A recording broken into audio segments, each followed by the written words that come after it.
আমি কসাইয়ের ফিডব্যাক বলতেছি। কসাই বলছে যে আমার গরুতে কোনো চর্বি ছিল না, ভেরি লেস। সিমিলার সাইজের 10,000 টাকা বেশি দামের একটা গরু আমার ওয়াইফের বড় ভাই বাই করে, যেটাতে 10 থেকে 15 কেজি চর্বি পাওয়া গেছে। এটা আমার সেম কসাইয়ের কথা, এটা আমার ফিডব্যাক না।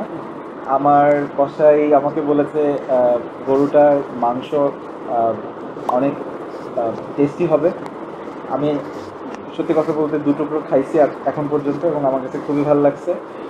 আর ওভারঅল প্রাইস পয়েন্টে এর থেকে বেটার গরু হতে পারতো না আর কি। আমি এটা আসলে একদম মন থেকে বলছি। আমাদের ব্যবসার বিষয়টা এটা ছিল যে একটা হচ্ছে কি মিড প্রাইসটা অনেক হাই না, অনেক লো না, মিড লেভেলের রেঞ্জে আমরা বেস্ট কোয়ালিটিটা তৈরি করতে পারি। আমরা যদি হাটে বিক্রি করি তাহলে গরু আমি বিক্রি করে দিলাম, যার কাছে বিক্রি করবো তার সাথে আমার সারা জীবনে দেখা নেই।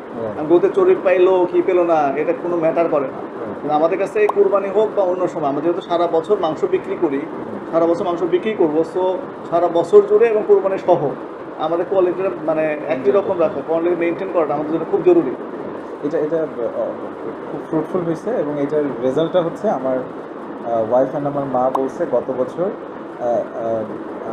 যে কোরবানিটা আমরা দিছি তার থেকে এটা অনেক বেটার ছিল, এবং তাদের ডিসিশন হচ্ছে আগামী বছর জন্য আমি আপনাকে 1 মাস আগে বুক করে রাখি। এটা আমি অনেক ওকে ওকে।